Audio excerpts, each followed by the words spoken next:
Today we'll be discussing a step-by-step plan that can help you get started with any paper. While it might be tempting to sit down and start writing without any real direction, taking a little time to create a plan of action will improve your paper and save time in the long run.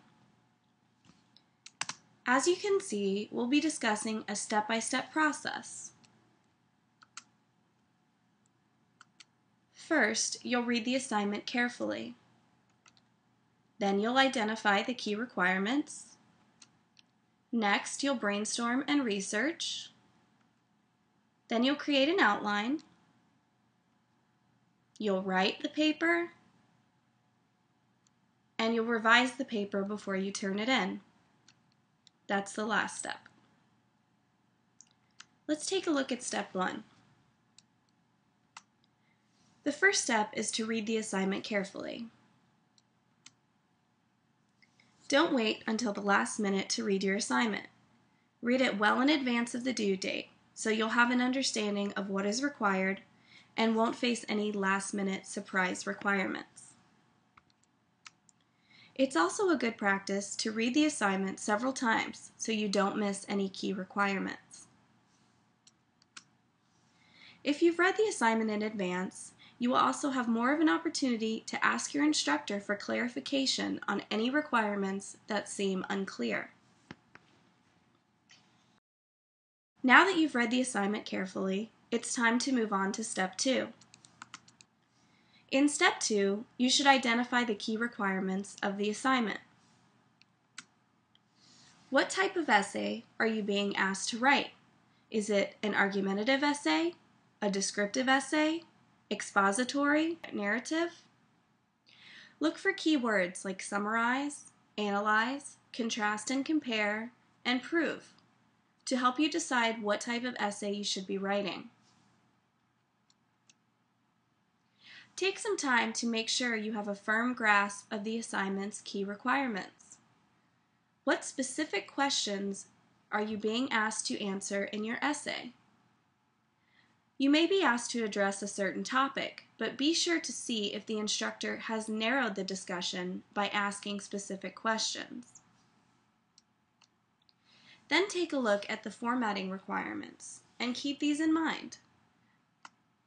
Next, determine what steps need to be taken in order to complete the assignment.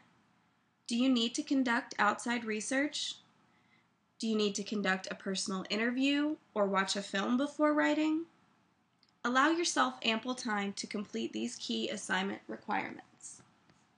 Now that you've identified the key requirements, let's take a look at step 3.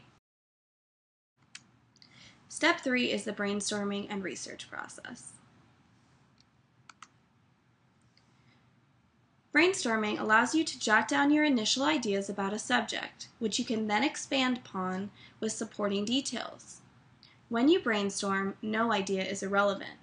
Think of all the main points you want to discuss in your essay and try to get all your thoughts down on paper during this phase. Next, you should begin the research process by deciding what type of sources you will need and where you will conduct your research. Will you conduct your research online, or will you need to go to the library? Make sure to set aside ample time to complete your research. Now start your research. Look for information that backs up the ideas you came up with during your brainstorm. Make sure to keep track of all the citation information like book and article titles, authors, page numbers, web pages, and publishing information while you are researching.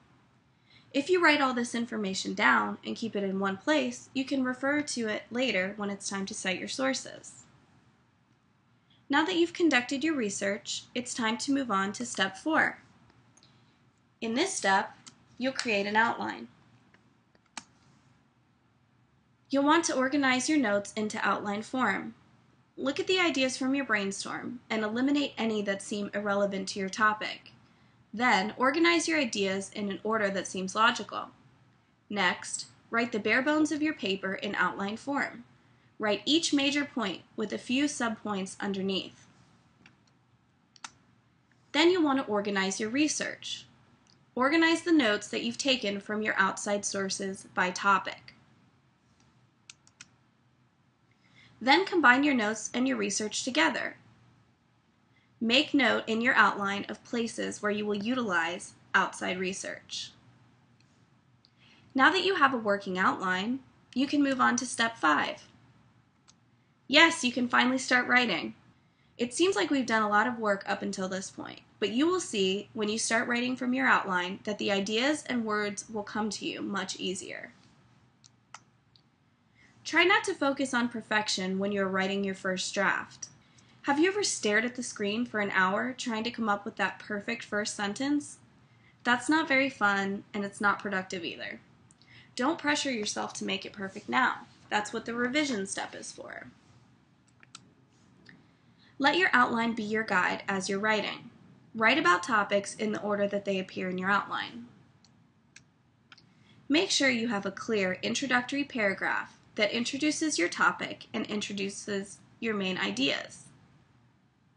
For the body paragraphs, make sure to expand on those main ideas. And in the conclusion, summarize the points you've made.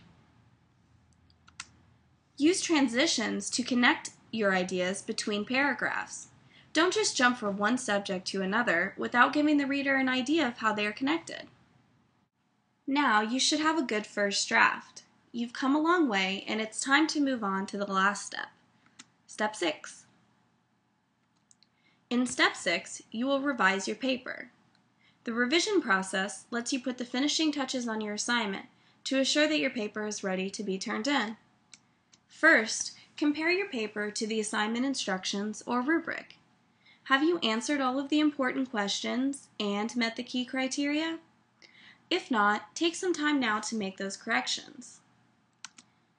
Next, take a look at the organization of ideas in your paper. Do your thoughts flow logically from one to the next?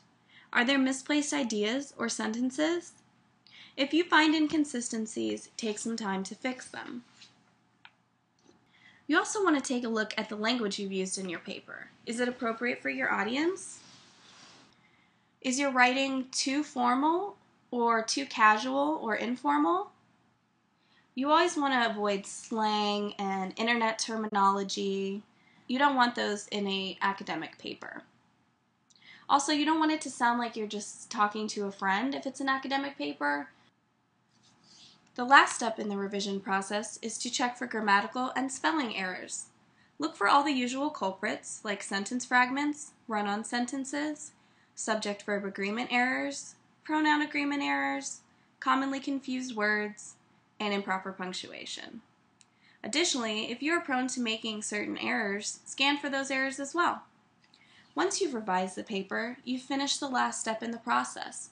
Congratulate yourself. Your paper is ready to be turned in.